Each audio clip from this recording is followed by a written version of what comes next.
J'aime pas la prétention de tous ces gens qui pensent qu'ils ont la vérité. Et c'est la différence entre la gauche et la droite.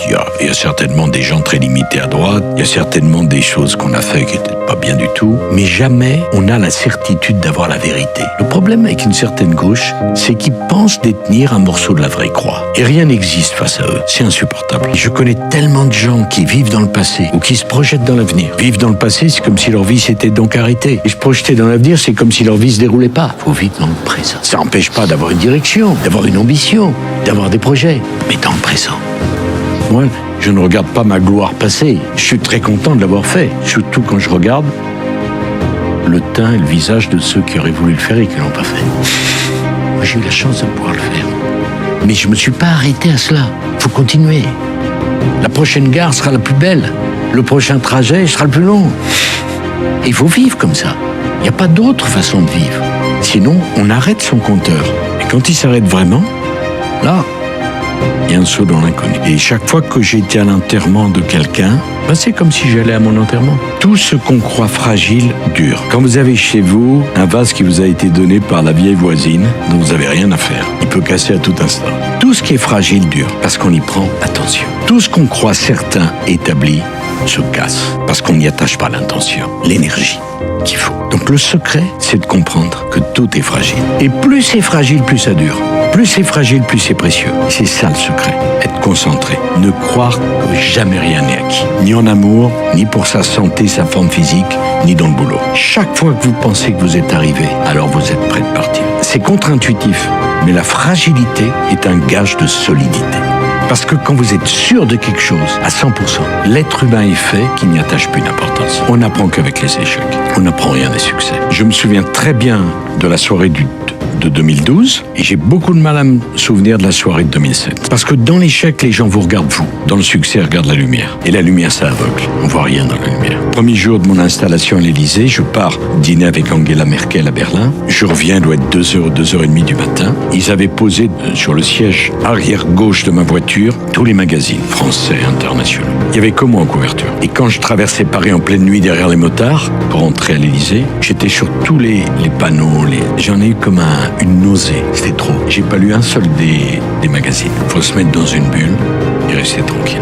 Les réseaux sociaux qui ont fait croire que la société est horizontale, alors que tout est vertical.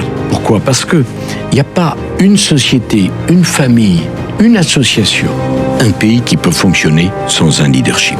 Le leadership, c'est essentiel. Je ne crois pas à l'égalité qui nivelle. J'aime la différence. J'aime les gens différents. J'aime ce qui est différent.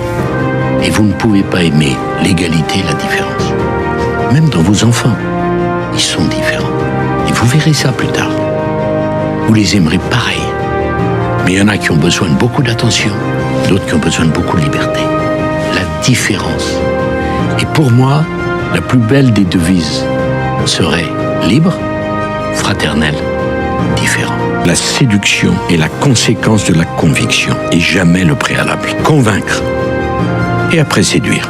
Pas séduire et après essayer de convaincre. Trop de paroles tue la parole. Les acteurs de la vie médiatique ou publique ont du mal à comprendre que rien ne s'use autant que la parole. J'ajoute une deuxième chose, c'est pas le média qui fait la parole, c'est la parole qui fait le média. Si on a quelque chose à dire, il faut venir. Si on n'a rien à dire, il faut se taire. Et donc, essayer d'être rare, c'est très important. Vous voyez, moi, quand j'ai commencé dans la vie politique, j'ai mis 5 ans avant que Jean-Pierre Elkabbach, qui était la star de l'époque, m'invite le matin.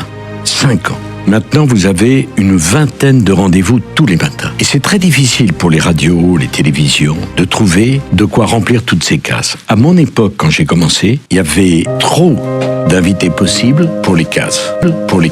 Maintenant, il y a trop de cases pour le nombre d'invités. La vie, c'est la vie. Pour moi, il n'y a pas une vie dans la politique et une vie en dehors. Il y a un continuum. J'étais heureux avant, j'étais heureux pendant, je suis heureux après. C'est une question de tempérament. C'est heureux, là ? Mais c'est une question de tempérament, j'aime la vie. Et donc pour moi, j'ai toujours quitté les endroits où j'ai été heureux sans jamais regarder derrière. J'étais très heureux au ministère de l'Intérieur. Je suis parti, j'ai plus jamais pensé. J'étais heureux au ministère des Finances, je suis parti, j'ai plus pensé. J'ai fait toute ma vie pour devenir président de la République. Ça m'aurait manqué de pas l'être. Mais ça ne me manque pas de ne plus l'être. À l'époque, j'étais vraiment le seul enfant d'une famille divorcée. Le seul.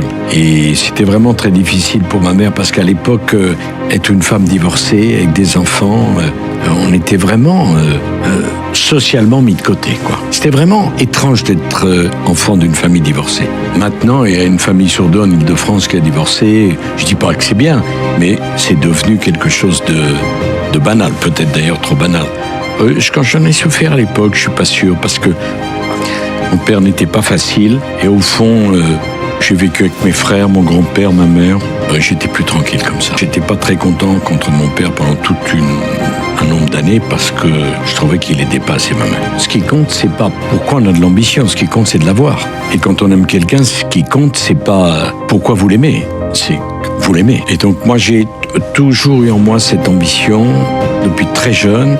Et je pense que le plus important, j'avais tellement peur de m'ennuyer. Vous savez, il y a deux catégories de personnes. Il y a ceux qui saisissent les opportunités et il y a ceux qui réfléchissent à l'opportunité. Et il y a beaucoup de gens qui disent « mais il y a de la chance, etc. » Non, la chance, c'est d'être tourné vers l'opportunité, professionnelle ou personnelle, la saisir. Moi, je suis quelqu'un qui aime faire. J'aime pas regarder. Tant que vous passez à regarder, c'est le temps que vous passez par faire. Moi, je viens du Var, je connaissais personne. Dans l'immeuble où on vivait, personne nous connaissait. Je suis né sur une petite rivière avec une petite canne à pêche. Il y avait des petits poissons et moi, je rêvais de pêcher le requin blanc.